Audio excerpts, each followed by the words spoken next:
Welcome back. Kuppam జన్మభూమి కార్యక్రమంలో AP CM Chandrababu మాట్లాడుతున్నారు. ఆ లైవ్ ఇప్పుడు చూద్దాం. 46% ఆదాయం, 42 కంటే తక్కువ ఉండే జనాభా తెలంగాణకి 54% ఆదాయం వచ్చే పరిస్థితి. దీనికి కారణం హైదరాబాద్ వల్ల. దాంతో మీరందరూ కూడా భయపడ్డారు. 60 సంవత్సరాలుగా హైదరాబాద్లో పెట్టుబడులు పెట్టాం, ఉన్న పళంగా వెళ్ళమన్నారు. నెత్తిన అప్పు పెట్టుకొని వచ్చాం, కట్టుబట్టలతో వచ్చాం. నేను ఆ రోజు ఒకే మాట చెప్పాను, మీరు నన్ను నమ్మారు, నేను కూడా మీకు ఒక హామీ ఇచ్చాను. మీరు అధైర్యపడద్దండి, నేను అండగా ఉంటా, తప్పకుండా మీకు న్యాయం చేసే బాధ్యత నేను తీసుకుంటానని చాలా స్పష్టంగా ఆ రోజు చెప్పాను. అందుకే ఆ రోజు ఎన్డీఏలో భాగస్వాములుగా చేరాం. అప్పటి వరకు మన భాగస్వాములకు కాదు. విభజన వల్ల మనకు అన్యాయం జరిగింది. అదే సమయంలో విభజన వల్ల అన్యాయానికి విభజన చట్టం ఒకటి తీసుకురావడం, ఇది కూడా చాలదని అందరూ అపోజ్ చేసి ప్రత్యేక హోదా కూడా ఇస్తాం. హైదరాబాద్ తెలంగాణలో ఉంది కాబట్టి తెలంగాణతో సమానంగా అభివృద్ధి కావడానికి ఏమేం చేయాలనో అన్ని చేస్తామని చెప్పారు. అవన్నీ చేసిన ఒక 20 సంవత్సరాలు పడుతున్న ఆ రోజు నేను చెప్పాను, మనం కూడా నిలదొక్కుకోవడానికి. అయితే ఈరోజు మీరు ఒకసారి చూస్తే కేంద్రం ఎక్కడా సహకరించలేదు. ఆ రోజు పెన్షన్లు ఇవ్వలేని పరిస్థితి, విద్యా సంస్థలు మన రాష్ట్రంలో లేవు, ఇండస్ట్రీస్ మన రాష్ట్రంలో లేవు, రాజధాని లేదు. ఒక పక్క రాయలసీమలో కరువు, ఇంకో పక్క కోస్తలాంధ్రలో తుఫానులు. నిన్న కూడా 2 తుఫానులు వచ్చాయి, మీరు చూశారు. తిత్లీ వచ్చింది, పెతాన్ వచ్చింది, మనల్ని ఇబ్బంది పాలు పెట్టింది. రాయలసీమలో 4 సంవత్సరాలుగా వర్షపాతం తక్కువ పడింది. కానీ నేను ఒకటి ఆలోచించాను, ఒక సంక్షోభాన్ని ఒక అవకాశంగా తీసుకోవాలి, ఒక సవాలుగా తీసుకోవాలి. అందుకే నేను దాన్ని ఒక సవాలుగా తీసుకుని ఒక నిర్దిష్టమైన విధానంతో ముందుకు పోయాం. ఒక విజన్ తయారు చేసుకున్నాం. 2022కి 3 అగ్ర రాష్ట్రాల్లో ఒక రాష్ట్రంగా ఉండాలని, 2029కి భారతదేశంలో అభివృద్ధిలో ఆనందంలో నెంబర్ 1 ఏదంటే దానికి చిరునామాగా మన రాష్ట్రం ఉండాలని చాలా స్పష్టంగా నిర్దిష్టమైన ఆలోచనతో ముందుకు పోయాం. 2050కి ప్రపంచంలోని ఒక అత్యున్నతమైన స్థానంలో ఉండాలని చెప్పి ఒక టార్గెట్ పెట్టుకున్నాం. అందుకే మీరు శంకర్ను చూశారు, చిన్న కుర్రవాడు, 4వ తరగతి చదువుతున్నాడు. స్పష్టత మీరు చూశారు. నేనేమి చేశానో ఏమి చేస్తున్నానో అంత స్పష్టంగా చెప్పగలిగాడంటే ఆ స్ఫూర్తి 5 కోట్ల ఆంధ్రుల్లో ఉంటే నాకు ఏమాత్రం అనుమానం లేదు, ఇది 2029 కాదు, 2025కి భారతదేశంలో నెంబర్ 1 రాష్ట్రంగా తయారవుతామనేది నా ప్రగాఢమైన ఆకాంక్ష. అందుకే స్ఫూర్తినిస్తున్నాం. ఈరోజు మామూలుగా విభజన జరిగితే రాష్ట్ర అవతరణ దినోత్సవాలు జరుపుకుంటారు. స్వాతంత్రం వచ్చింది కాబట్టి స్వాతంత్ర దినాన్ని మనం జరుపుకుంటాం. ఇంకో పక్క రిపబ్లిక్ డే జరుపుకుంటాం, దేశభక్తిని పెంచుతాం. కానీ ఈరోజు రాష్ట్ర అవతరణ జరుపుకోలేని ఏకైక రాష్ట్రం మన రాష్ట్రం. అందుకే నేను ఆలోచించాను, పండుగ చేసుకోలేం కానీ ఒక కసి పెంచాలి, పట్టుదల పెంచాలి, కష్టపడి పనిచేయాలనే ఉద్దేశంతోనే ఆ రోజు మీరు చూస్తే పెద్ద ఎత్తున నవ నిర్మాణ దీక్ష పెట్టాను. ఇంకో పక్క నేను ప్రమాణ స్వీకారం చేసిన రోజున మహాసంకల్పం డేగా పెట్టాం. సంవత్సరం జరిపాం. నేను ఒకటి ఆలోచించాను, మనకుండే వనరులు ఏమున్నాయి, ఏ విధంగా అభివృద్ధి చేయాలని ఆలోచించాను. వర్షం పడలేదు, నీళ్ల కోసం ఆలోచించి ఈ రాష్ట్రంలో మీరు ఒక్కసారి చూస్తే ఒక నిర్దిష్టమైన ఆలోచనతో వర్షపు నీరుని భూగర్భ జలాలుగా చేశాం. ఇంకో పక్క 10 లక్షల ఫామ్ పాండ్స్ తవ్వాం. రెండోది నదుల అనుసంధానానికి శ్రీకారం చుట్టి పోలవరం ప్రాజెక్టు పూర్తవుతుంది. అంతలోపలనే పట్టిసీమ ద్వారా గోదావరి నీళ్లు కృష్ణా డెల్టాకు తీసుకొచ్చి కృష్ణాలో వాడే నీళ్ని శ్రీశైలంలో పెట్టి ఇప్పుడే శంకర్ చెప్పినట్టు కుప్పానికి కూడా తీసుకొస్తున్నామంటే అది చొరవ అని చెప్పి కూడా నేను మీకు తెలియజేస్తున్నా. ఇది అసాధ్యమైన పనులు సాధ్యం చేశాం. పోలవరం 63% పనులు పూర్తయినాయి, ముమ్మరంగా జరుగుతున్నాయి. మీరందరూ కూడా చూస్తున్నారు. ఈరోజు కేంద్రం సహకరించలేదు. పోలవరానికి 3,600 కోట్ల రూపాయలు డబ్బులు ఇవ్వాలి. ఇది జాతీయ ప్రాజెక్టు. వాళ్ళు ఎప్పటికప్పుడు డబ్బులు ఇవ్వాలి. కానీ డబ్బులు ఇవ్వకుండా ఇబ్బంది పెట్టారు. మనం కానీ డబ్బులు ఖర్చు పెట్టకపోతే ప్రాజెక్ట్ ఆగిపోతుంది. అందుకే నేను ఆలోచించాను, పోలవరం మనకు జీవనాడి, ఎట్టి పరిస్థితుల్లో పోలవరం పూర్తి చేయాలి. అవసరమైతే గవర్నమెంట్ ఆఫ్ ఇండియాతో పోరాడైనా సరే పోలవరాన్ని పూర్తి చేసే బాధ్యత నేను తీసుకుంటానని చాలా స్పష్టంగా మీ అందరికీ హామీ ఇస్తున్నా. ఇంకో పక్క ఒక పక్క పోలవరం పూర్తి చేస్తున్నాం. ఏ ఊర్లో ఆ ఊర్లో వర్షపు నీరుని భూగర్భ జలాలుగా మార్చుకుంటున్నాం. ఇంకొక పక్కన మైక్రో ఇరిగేషన్, బిందు సేద్యం, తుంపర్ల సేద్యానికి ప్రాధాన్యత ఇచ్చాను. రాయలసీమలో 90% సబ్సిడీ ఇచ్చాం. దీనివల్ల పెద్ద ఎత్తున మైక్రో ఇరిగేషన్ వచ్చి 1 ఎకరాకు వాడే నీళ్లు 2.5 ఎకరాలకు మనం వాడుకునే పరిస్థితి వచ్చింది. ఇంకో పక్క మీరు చూశారు, వ్యవసాయం నుంచి పండ్ల తోటలకు ఎక్కువ పోయాం. అదే మరి పాడి పరిశ్రమ, కోళ్ల పరిశ్రమ, గొర్రెల పెంపకానికి ఎక్కువ వెళ్ళాం. ఇంకో పక్క రొయ్యలు కానీ చేపలు కానీ పెంపకానికి ప్రాధాన్యత ఇచ్చాం. దీనివల్ల మన అభివృద్ధి సుజావుగా జరిగింది. దేశంలో 2.4% అభివృద్ధి వ్యవసాయ రంగంలో, మంది 11%, తెలంగాణ 0.2%. అంటే మాటలు చెప్పేవాళ్ళు పనులు కాలేదు. కానీ మన రాష్ట్రంలో 4 సంవత్సరాల్లో రైతుల ఆదాయాన్ని రెట్టింపు చేసిన ఏకైక రాష్ట్రం ఆంధ్రప్రదేశ్ రాష్ట్రం అని చెప్పి కూడా నేను మీకు తెలియజేస్తున్నా. రైతుల కోసం 24,000 కోట్ల రూపాయలు రుణవిముక్తి చేశారు. ఆ రోజు ప్రధానమంత్రి అపోజ్ చేశారు, నిన్న కూడా వ్యతిరేకించారు. నేను ఒకటే చెప్తున్నాను, అప్పును నెత్తున పెట్టుకుని ఆత్మవిశ్వాసం రావాలంటే రాదు. ఈ అప్పులు పడడానికి కారణం ప్రభుత్వ విధానాలు. ప్రజలకు తిండి పెట్టే రైతన్న అప్పుల ఉబిలో చిక్కుని దిక్కుదోచన పరిస్థితుల్లో చాలని ఆదాయంతో కుటుంబాన్ని గడపలేకుండా ఆత్మహత్యలు చేసుకుంటున్నారంటే అది మనందరికీ సిగ్గుచేటు. అందుకే నేను చెప్పాను, ఏ రైతు కూడా ఆత్మహత్య చేసుకోవడానికి వీల్లేదు, మిమ్మల్ని ఆదుకుంటారని చెప్పి అన్ని విధాలా మీరు చూస్తే 1-2 కాదు, వ్యవసాయ రంగంలో అధికారులు పెట్టడం, ప్రత్యేక శ్రద్ధ పెట్టడం, ఎక్కడ తెగులు రాకుండా చూడడం, పౌష్టిక పదార్థాలు ఏం కావాలన్నా అవన్నీ సరఫరా చేయడం, కడాన మీ ఖర్చు పూర్తిగా తగ్గించి ఆదాయాన్ని పెంచే కార్యక్రమానికి శ్రీకారం చుట్టాం. ఎంత చేసినా తక్కువ అవుతుంది. నేను ఒకటే హామీ ఇస్తున్నాను, నేను కూడా ఒక రైతు కుటుంబంలో పుట్టాను. ఒకటే మీ అందరికీ ఇచ్చే హామీ, రైతులందరూ ఆనందంగా ఉండే విధంగా ఏమేం చేయాలనో అన్ని కార్యక్రమాలు చేయడానికి నేను సిద్ధంగా ఉన్నానని మరొక్కసారి మీ అందరికీ హామీ ఇస్తున్నాను. ఇంకో పక్క డాక్రా సంఘాలు, నేనే ఆ సంఘాలనే పెట్టాను.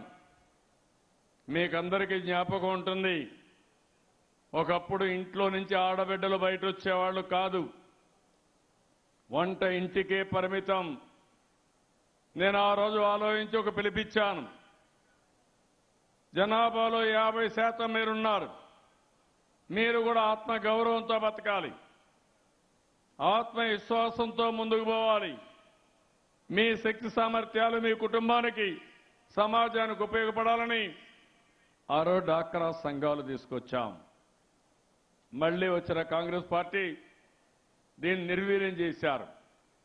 మళ్ళీ నేను వచ్చిన తర్వాత మా ఆడబిడ్డలకి మీ తల్లిదండ్రులు కానీ మీ బంధువులు కూడా ఇవ్వని విధంగా 10,000 రూపాయలు పసుపు కుంకుమ కింద మొత్తం మీకు ఇచ్చిన ప్రభుత్వం ఈ తెలుగుదేశం ప్రభుత్వం అని చెప్పి కూడా నేను మీకు తెలియజేస్తున్నా. అక్కడక్కడ కొన్ని మిస్సింగ్ లింక్ అకౌంట్స్ ఉంటే అవి కూడా ఈ జన్మభూమిలో పూర్తి చేస్తున్నాం. నేను డాక్రా సంఘాలను అభినందిస్తున్నాను. ఏ పని చెప్పినా బ్రహ్మాండంగా మీరు చేస్తున్నారు. మధ్యాహ్న భోజనం మీరే చేశారు. ఈరోజు గ్రామంలో కాంపోస్ట్ అంతా కూడా మెయింటైన్ చేయడానికి 100% పరిశుభ్రమైన గ్రామాలుగా తయారు చేయడానికి మీరే ముందుకొచ్చారు. పెళ్లి కానుక, చంద్రన్న బీమా చాలా బ్రహ్మాండంగా ఆర్గనైజ్ చేస్తున్నారు. అలాంటి మిమ్మల్ని చూసినప్పుడు నాకు ఒకటే నమ్మకం, వడ్డీ లేని రుణాలు ఇచ్చాను. మీ యొక్క పెద్ద ఎత్తున మీకు అనేక కార్యక్రమాలు చేస్తున్నాను. నా ఆలోచన ఒకటి, భవిష్యత్తులో ఇంకా పెద్ద ఎత్తున మిమ్మల్ని ఎంపవర్ చేసి మీ ద్వారా పేదరికం లేని సమాజం చూడాలనేది నా జీవితాశయం. దానికి మా ఆడబిడ్డలు సరిగా ఉంటే ఎన్ని 100 కోట్లైనా పర్వాలేదు, మీకు అండగా ఉంటా. ఒక అండగా ముందుకు నడిపించే బాధ్యత నాది అని మళ్ళా ఒకసారి మా ఆడబిడ్డలందరికీ తెలియజేస్తున్నా. కేంద్రం మీరు చూస్తే మనకి ఇన్స్టిట్యూషన్స్ ఇవ్వలేదు, డెఫిసిట్ ఫైనాన్స్ ఇవ్వలేదు. 1-2 కాదు, ఎక్కడికక్కడ అడ్డం పడ్డారు. కడాన వెనుకబడిన ప్రాంతాలకు ఇచ్చే 50 కోట్ల రూపాయలు మన అకౌంట్కి ఇచ్చి మళ్ళా ఆ డబ్బులు కూడా తిరిగి తీసుకున్నారు. కడపలో స్టీల్ ప్లాంట్ పెట్టమంటే పెట్టమనే విధంగా మాట్లాడితే మీరు పెట్టకపోతే మేమే పెట్టుకుంటామని దానికి ఫౌండేషన్ వేసి ముందుకు తీసుకుపోతున్న ప్రభుత్వం తెలుగుదేశం ప్రభుత్వం. ఇంకో పక్క దుగ్గరాజపట్నంలో పోర్టు పెట్టమంటే పక్కనే ఉండే రామాయణపట్నంలో మనమే పోర్టు పెట్టుకునే పరిస్థితికి వచ్చాం. విశాఖపట్నంలో ఏదైతే రైల్వే జోన్ ఇమ్మంటే ఇవ్వరు. కాకినాడలో HPCL ద్వారా ఆయిల్ రిఫైనరీ పెట్టమంటే పెట్టరు. ఏ పని చేయడం లేదు. మనం పన్నులు కడుతున్నాం, మన వల్ల కేంద్రానికి ఆదాయం వస్తా ఉంది. కడాన రాజధాని నిర్మాణానికి కూడా డబ్బులు ఇవ్వకుండా అడ్డం పడే పరిస్థితికి వచ్చారు. 1,500 కోట్లు ఇచ్చారు. ఒక్కొక్క సంవత్సరం మనము ఖర్చు పెట్టే డబ్బుల్లో కేంద్రానికి వచ్చే పన్నుల వాటా 6,000 కోట్లుంది. ఒక్క సంవత్సరం మనం కట్టిన పన్నులు తిరిగిమ్మంటే మీనమేషాలు లెక్కేస్తున్నారు. దుర్మార్గమైన ప్రభుత్వం ఇది. ఒక పక్క మనకే కాదు, దేశానికి కూడా నష్టం జరిగే పరిస్థితిలో ఈ ప్రభుత్వం ఉంది. ఎవరికి ఏ పని జరగదు. చేసే పనులన్నీ తప్పుడు పనులు, ఫలితాలు కూడా ప్రజలకు రావడం లేదు. నేను అడుగుతున్నా, పెద్ద నోట్ల రద్దు చేశారు. మన కుప్పం నియోజకవర్గానికి ఏమైనా లాభం జరిగిందా తమ్ముళ్ళు అని మిమ్మల్ని అడుగుతున్నా. ఏమమ్మా మీకేమైనా లాభం వచ్చిందా? బీజేపీ వల్ల ఒక్క పైసా ఎవ్వరికి లాభం రాలేదు. అవునా కాదా? అవునంటే గట్టిగా చప్పట్లు కొట్టి అవును, ఈ ప్రభుత్వం వల్ల ఎలాంటి లాభం రాలేదని చెప్పాలి. GST పెట్టారు. చిన్న రైతులందరూ ఇబ్బంది అయ్యారు. ఆర్థిక వ్యవస్థ కుదేలైంది. బ్యాంకులు దివాలా తీశాయి. బ్యాంకులను దివాలా తీసిన వ్యక్తులు, లూటీ చేసిన వ్యక్తులు విదేశాలకు వెళ్లిపోయే పరిస్థితి వచ్చింది. కేంద్రం ప్రేక్షక పాత్ర వహించారు. నిన్నే మీరు చూశారు రాఫెల్ యుద్ధ విమానాలు, అందులో కూడా అవినీతికి పాల్పడ్డారు. గట్టిగా అడిగి కొంతమంది కోర్టుకు వెళితే కోర్టును కూడా తప్పుదారి పట్టించే పరిస్థితికి వచ్చింది. కడాన యుద్ధ విమానాల్లో అవినీతి చేసే ఈ ప్రభుత్వాన్ని ఈ విమానాల్లో మీరే ఆలోచించండి. నేను ఒక మాట చెప్పాను, డిజిటల్ కరెన్సీలో నన్ను చైర్మన్గా పెట్టి ఒక కమిటీ వేస్తే నేను ఒకే ఒక మాట చెప్పాను. 2000 రూపాయలు నోట్లు ఉండడానికి వీలు లేదు, 500 రూపాయలు కూడా అవసరం లేదు. ఒక పద్ధతి ప్రకారం పెద్ద నోట్లన్నీ రద్దు చేసి బ్యాంకు ద్వారానే డబ్బులు కానీ లావాదేవీలు చేసి ఈ పేదవాళ్లు బాగుపడతారు, అవినీతి పూర్తిగా కట్టడి చేసే అవకాశం ఉంటుందంటే దానికి సమాధానం చెప్పకుండా డబ్బులతో గెలవాలని ఎక్కడికక్కడ టన్నుల కొద్ది డబ్బులు పెట్టి ఎలక్షన్లో గెలిచారు. ఇప్పుడు ఆ డబ్బులు కూడా పనిచేయలేని పరిస్థితి వస్తూ ఉంది. ఇంకో పక్క అందరిపైన దాడులు చేస్తున్నారు. మనం అడిగాం, మాకు న్యాయం చేయండి. 29 సార్లు వెళ్ళాను, చేయకపోతే తిరుగుబాటు చేసి ముందు మంత్రులు రాజీనామా చేశాం, ఆ తర్వాత ఎన్డీఏ నుంచి బయట వచ్చాం. ఇలాంటి కార్యక్రమాలు చేసి మనం ముందుకు పోతామంటే ఈరోజు మీరు చూస్తే వీళ్ళు మన వాళ్ళపైన కూడా దాడులు చేసే పరిస్థితి వచ్చారు. ఇన్కమ్ ట్యాక్స్ చేశారు, ఈడీని మన ఎంపీల మీద తప్పుడు కేసులు పెట్టారు, సిబిఐ భ్రష్టు పట్టించారు, ఆర్బీఐ ఇది మొత్తం ద్రవ్య నిధిని నియంత్రణ చేసే సంస్థ, దాన్ని కూడా దెబ్బతీశారు. కడాన సుప్రీంకోర్టు కూడా తప్పుడు సమాచారం ఇచ్చారు. ఇప్పుడు కొత్తగా ఒక కార్యక్రమానికి శ్రీకారం చుట్టారు, మన ఫోన్లు కూడా ట్యాప్ చేస్తారంట. అంటే స్వేచ్ఛ లేకుండా చేస్తున్నారు, పద్ధతి లేకుండా చేస్తున్నారు. ఇది చాలా దుర్మార్గమైన కార్యక్రమం. దీన్ని అపోజ్ చేశాను. దేశంలో ఉండే అందరికంటే నేను సీనియర్ నాయకుడిగా నేను ఒకటే ఆలోచించాను. ఈరోజు నేను ఆలోచించిన విధానం చూస్తే అన్ని రాజకీయ పార్టీలను ఒక తాటి మీద తీసుకొచ్చి అందరం కలిసి 2019లో బీజేపీని చిత్తుగా ఓడించి ఇంటికి పంపించి దేశాన్ని రక్షించుకోవాల్సిన బాధ్యత మనందరిపైన ఉంది.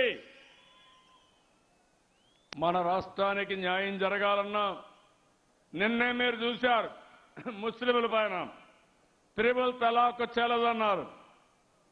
అంతవరకు బాగానే ఉంది, మనం కూడా సమర్థించాం. దాని తర్వాత ముస్లింల్ని జైల్లో పెడతామంటారు. అంటే జైల్లో పెడితే కుటుంబ వ్యవస్థ పూర్తిగా నిర్వీర్యమైపోయే పరిస్థితి వస్తుంది. ఇలాంటి దుర్మార్గమైన కార్యక్రమాలకు శ్రీకారం చుడుతున్నారు. మనం అడిగింది త్రిపుల్ తలాక్ చెల్లదని పెట్టండి. ఎవరైనా పెళ్లి విషయాల్లో తప్పు చేస్తే అందరికీ ఒకే చట్టం ఉంటుంది తప్ప ముస్లింలకు ఒక చట్టం, హిందువులకు ఒక చట్టం, క్రిస్టియన్లకు ఒక చట్టం కాదని చెప్పి నేను మీకు తెలియజేస్తున్నా. అలాంటి దుర్మార్గమైన కార్యక్రమాలు ఒక పక్క త్రిపుల్ తలాక్ విషయం మాట్లాడతారు, ఇంకో పక్క కేరళకి వెళ్ళి అక్కడికి వెళ్ళిన తర్వాత మహిళలు అయ్యప్ప దేవాలయానికి పోవడానికి వీల్లేదని మాట్లాడతారు. అంటే ఇది 2 నాలుకల ధోరణి అవునా కాదా అని అడుగుతున్నాను. నిన్న ప్రధానమంత్రి గారు ఒక మాట అన్నారు, నాకేదో ఆక్రోశం ఉందని. తప్పకుండా నాకు కోపం ఉంది, ఆవేశం ఉంది, బాధ ఉంది. దానికి కారణం మీరు నమ్మించి నమ్మక ద్రోహం చేశారు. అందుకనే పోరాడుతున్నా. 11 ధర్మ పోరాటాలు నిర్వహించా. ఈ రాష్ట్రానికి న్యాయం జరిగే వరకు పోరాడతాను తప్ప ఎనుక్కు తిరిగి చూసే పని లేదని మరొక్కసారి నా నియోజకవర్గం కుప్పంలో కూడా చెప్తున్నా. నేను చేసేది కరెక్ట్ అవునా కాదా అని మిమ్మల్ని అడుగుతున్నా. నేను చెప్పేది కరెక్ట్ అనుకుంటే గట్టిగా చప్పట్లు కొట్టి కరెక్ట్, ముందుకు వెళ్ళండి, మేము కూడా తోడుగా ఉంటామని చెప్పాలి. నా పోరాటం నా కోసరం కాదు, మన రాష్ట్రం కోసరం, మన పిల్లల భవిష్యత్తు కోసరం, భావితరాల భవిష్యత్తు కోసం నేను పోరాడుతున్నాను. ఇప్పుడు మీరు చూస్తే నిన్న మొన్న ఆయన మాట్లాడినప్పుడు ఏదో తెలంగాణలో మహాకూటమి ఓడిపోయింది, దానివల్ల నేనేదో ఆక్రోశంతో ఉన్నాను, ఈరోజు దేశంలో పెట్టి మహాకూటమి సక్సెస్ కాదని మాట్లాడుతున్నాడు. నేను ఆ మాటే చెప్పాను. దేశానికి మీరేం చేశారు? ప్రజాస్వామ్య వ్యవస్థల్ని ఏ విధంగా మీరు పూర్తిగా నిర్వీర్యం చేస్తున్నారు, దుర్వినియోగం చేస్తున్నారు. ఈ విషయాలు ప్రజలకు తెలియజేయాల్సిన అవసరం ఉంది. మీ మీద నమ్మకం పెట్టుకున్నారు, దేశానికి మంచి జరుగుతుందని ఆ రోజు ప్రజలందరూ ఓట్లు వేశారు. మీరు నమ్మించి మోసం దేశానికి చేశారు, మన రాష్ట్రానికి చేసే పరిస్థితికి వచ్చారు. అందుకే ఒక పక్క దేశాన్ని రక్షించుకోవాలి, ఇంకో పక్క మన రాష్ట్రానికి న్యాయం చేయాలి. అందుకనే ఈరోజు మనం కేంద్రం పైన రాజీ లేని పోరాటం చేస్తున్నామని చెప్పి కూడా నేను మీకు తెలియజేస్తున్నా. ఇంకో పక్కన కేసీఆర్ తెలంగాణ ముఖ్యమంత్రి ఇష్టం వచ్చినట్టు మాట్లాడుతున్నాడు. మొన్న కూడా మాట్లాడి ఎంత అసభ్యంగా మాట్లాడే మీరు చూశారు. నా దగ్గర మంత్రిగా పనిచేసిన వ్యక్తి ఇష్టానుసారంగా మాట్లాడినా నేను పడుతున్నానంటే మీకోసం పడుతున్నాను తప్ప ప్రజల కోసం తప్ప ఇంకోటి కాదని చెప్పి కూడా నేను మీకు తెలియజేస్తున్నా. మనం కూడా మాట్లాడచ్చు. మనకు ఒక సభ్యత ఉంది, సంస్కారం ఉంది, రాజకీయాల్లో కొన్ని విలువలు ఉంటాయి. నోరు బారేసుకుంటే వచ్చేది ఏమీ ఉండదు. ఈరోజు మీరొక్క విషయం గుర్తుపెట్టుకోవాలి. నరేంద్ర మోడీ గారికి కానీ కేసీఆర్కి కానీ మనం అంటే ఎందుకు పడదని మీరు ఆలోచించుకోవాల్సిన అవసరం ఉంది. ఇప్పుడే ఇక్కడ నోడల్ ఆఫీసరు చాలా స్పష్టంగా ఏమేం చేసాం అన్ని విషయాలు చెప్పారు. అందులో మీరు చూస్తే కుటుంబ వికాసంలో ఎన్టీఆర్ భరోసా పింఛన్లు 50,50,000 మందికి ఇచ్చాం. 200 రూపాయల నుంచి 1000 రూపాయలు చేశాం, 5 రెట్లు పెంచాం. ఈ ఊర్లో కూడా నెంబర్ పెంచాం. ఇంకో పక్కన మనం ఇచ్చే డబ్బులు కూడా గణనీయంగా పెరిగాయి. ఒకప్పుడు 151 మందికి ఇస్తే ఇప్పుడు 292 మందికి ఇచ్చాం. ఒకప్పుడు 33 లక్షల రూపాయలు ఇస్తే ఇప్పుడు 0.33 అంటే 33 లక్షలు కూడా కాదు, 33,000 ఇస్తే ఇప్పుడు 3,18,000 రూపాయలు నెలకి ఇస్తున్నాం. ఇంకో పక్కన ఒకప్పుడు ఆహార భద్రత కింద 81 క్వింటాళ్లు బియ్యం అలాట్ చేసి ఇప్పుడు 139.19 ఇస్తున్నాం. చంద్రన్న కానుక, క్రిస్మస్ గిఫ్ట్, రంజాన్ కానుక ఇలాంటివన్నీ కూడా పెద్ద ఎత్తున ఇస్తున్నాం. ఇంకో పక్కన 92% నీళ్లు ఇచ్చాం. తొందరలోనే అందరికి హామీ ఇస్తున్నాను. 22,000 కోట్ల రూపాయలు ఖర్చు పెట్టి ప్రతి ఒక్క ఇంటికి 2 సంవత్సరాల లోపల ట్యాప్ వాటర్తో ఇచ్చి ఎవ్వరు కూడా నీళ్లు మోసే పని లేకుండా పూర్తిగా మీకు నీళ్లు ఇచ్చే బాధ్యత ఈ ప్రభుత్వాన్ని చెప్పి కూడా నేను మీకు తెలియజేస్తున్నా. డబ్బులుండే రాష్ట్రాలు చేయడం లేదు, మనం చేశాం. ఇంకో పక్క గృహ భద్రత. ఈ ఊర్లో మొత్తం 93 కొత్తగా శాంక్షన్ అయినాయి. ఇంత మునుపు 51 ఇచ్చాం, 20 పూర్తయినాయి. ఇప్పుడే నేను ఇళ్లు చూశాను, చాలా బాగా కట్టుకున్నారు. నేను లిబరలైజ్ చేశాను, డబ్బులు ఇచ్చాం, 1,50,000 ఇచ్చాం. వాళ్ళు కూడా 1,00,000 పెట్టుకున్నారు. ఒక మంచి ఇల్లు కట్టుకుని నివాసయోగ్యంగా ముందుకు పోయే పరిస్థితికి వచ్చారు. ఇప్పుడు కొత్తగా మీరు చూస్తే ఇంకొక 50,000 ఎస్సీలకి, 75,000 రూపాయలు ఎస్టీలకి ఇచ్చి అందరికీ ఇల్లు కట్టించే బాధ్యత తీసుకుంటున్నాను. మొన్నే ఒక 4,000 ఇళ్లు కావాలంటే మన నియోజకవర్గానికి శాంక్షన్ చేశాను. నేను ఓటేమి అందరికీ హామీ ఇస్తున్నాను. రాష్ట్రంలో 27 లక్షల ఇండ్లు నిర్మాణంలో ఉన్నాయి. ఇంకా మిగిలిన వాళ్ళందరికీ సొంత ఇంటి కళ నిజం చేసే బాధ్యత నాది. ఎన్ని లక్షల మందికైనా సరే అందరికీ లెటర్లు ఇచ్చి శాంక్షన్ చేసి 2022 లోపల అందరికీ ఇళ్లు కట్టించే బాధ్యత ఈ ప్రభుత్వం తీసుకుంటాం. దీనివల్ల ఒక సొంత ఇల్లుండే పరిస్థితి వస్తుంది. మనం చాలా ఆనందంగా, మనిషి తిండి తర్వాత ఆలోచించేది సొంత ఇంట్లో ఉండాలని, అద్దె ఇంట్లో కాదు. ఇది కూడా చేస్తాం. ఈ జన్మభూములు అందరి పిటిషన్ తీసుకోమన్నాను, అవన్నీ పూర్తి చేస్తాం.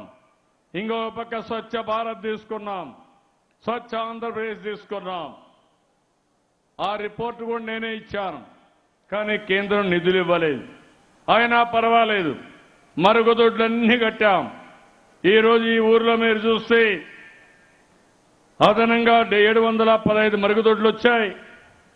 315 మరుగుదొడ్లు కొత్తగా శాంక్షన్ చేశాం, పూర్తి చేశాం. ఇంటింటి దగ్గర చెత్త కలెక్ట్ చేస్తున్నాం. ఊర్లో ఉండే పశువుల పేడ కూడా కలెక్ట్ చేసి మొత్తం అదంతా కూడా కాంపోస్ట్ దగ్గర తీసుకెళ్లి కాంపోస్ట్గా కన్వర్ట్ చేసి మళ్లీ మీ పొలాలకు పంపించే బాధ్యత తీసుకుంటున్నాను. దీనివల్ల 2 లాభాలున్నాయి. ఒకటి, ఇంటి దగ్గర పేడుంటే, రోడ్డు మీద చెత్త ఉంటే అనేక రోగాలు వచ్చే పరిస్థితి వస్తుంది. అట్లా కాకుండా ఇవన్నీ కూడా కాంపోస్ట్ తీసుకెళ్లి డైలీ కలెక్ట్ చేసి మళ్లీ పొలాలకు పంపిస్తే అది ఎరువుగా ఉపయోగపడుతుంది. ఒకప్పుడు ఊరికొస్తే పేడ దిబ్బలు, ఊర్లో చెత్త చెదారం, రోడ్డు మీద మరుగు, ఎవరైతే ఉన్నారో మరుగుదొడ్డంతా కూడా ఇంటి దగ్గర లేదు కాబట్టి రోడ్లన్నీ మరుగుదొడ్లు అయిపోయిన పరిస్థితి. అన్నీ పోతున్నాయి. కుప్పంలో ఇప్పుడే కలెక్టర్ గారు చెప్పారు, 100% అన్ని ఇండ్లలో చెత్త కలెక్ట్ చేసి ఎరువుల పేడ కూడా కలెక్ట్ చేసి ఊబరైజేషన్ కింద ముందుకు పోతున్నాం అని చెప్పి కూడా నేను మీకు తెలియజేస్తున్నా. ఇంకో పక్కన ఆరోగ్య భద్రత ఇచ్చాం, మీ ఖర్చులు తగ్గిస్తున్నాం. నిన్న మళ్లీ ఆలోచించాను, ఎవరైనా గర్భిణీ స్త్రీలుంటే గవర్నమెంట్ హాస్పిటలే కాకుండా ప్రైవేట్ హాస్పిటల్కి వెళ్ళి మీరు అక్కడ కూడా ప్రసూతి చేస్తే దానికి అయ్యే ఖర్చు కూడా ప్రభుత్వం ఇస్తాం. ఒకప్పుడు ₹1,00,000 మీ ఆరోగ్యం కోసం ఇచ్చేవాళ్ళు, దాన్ని నేను 2,50,000 చేశాను. రాబోయే ఏప్రిల్ నుంచి ₹5,00,000 పేదవాళ్ళ ఆరోగ్యం కోసం మీరు ఏ హాస్పిటల్కి పోయినా డబ్బులు ఇచ్చే బాధ్యత నేను తీసుకుంటాను. ఇది ఒక చరిత్ర. మనిషి బ్రతకాలనుకుంటాం, ఆరోగ్యంగా ఉండాలనుకుంటాం, ఆనందంగా ఉండాలనుకుంటాం. దీనికి కూడా దోహదం చేస్తున్నాం. ఇన్సూరెన్స్ లో మీరు చూశారు, చంద్రన్న బీమా పెట్టాం. డబ్బులుండే రాష్ట్రాలు చేయలేదు. ఇప్పటికే 2,000 కోట్లు ఇచ్చాం. యాక్సిడెంట్ లో చనిపోతే 5 లక్షలు, సహజ మరణం అయితే 2 లక్షలు. ఇంకా పిల్లల చదువు కోసం కూడా ₹12,000 ఇస్తున్నాం. పిల్లలందరినీ చదివిస్తున్నాం. ఇప్పుడే నేను వెళ్ళాను మన స్కూల్లో, డిజిటల్ క్లాస్ రూమ్లో పిల్లలు బాగా చదువుకుంటున్నారు. వర్చువల్ క్లాస్ రూములు తీసుకొచ్చాం. ఒక పద్ధతి ప్రకారం అన్ని స్కూల్స్ ని చేసే పరిస్థితికి వచ్చాం. కడాన పశుగ్రాస భద్రత కూడా తీసుకుని ఎక్కడికక్కడ మీరు సైలేజ్ కానీ, టీఎంఆర్ కానీ, డ్రై ఫాడర్ కానీ, కాన్సన్ట్రేట్ ఫాడర్ కానీ పెద్ద ఎత్తున ఇస్తున్నాం. 50% పశువులకు అవసరమయ్యే ఫాడర్ గవర్నమెంట్ సప్లై చేస్తే మీ అందరూ కూడా ఆనందంగా ఉంటారు. ఆదాయం వస్తుంది. ₹10,000 కనీస ఆదాయానికి ఇది ఉపయోగపడుతుంది. ఇంకో పక్కన ఉద్యోగ భద్రత. సాహి ఎక్స్పోర్ట్స్ ఇక్కడే ఉన్నాయి. 82 మంది ఊర్లో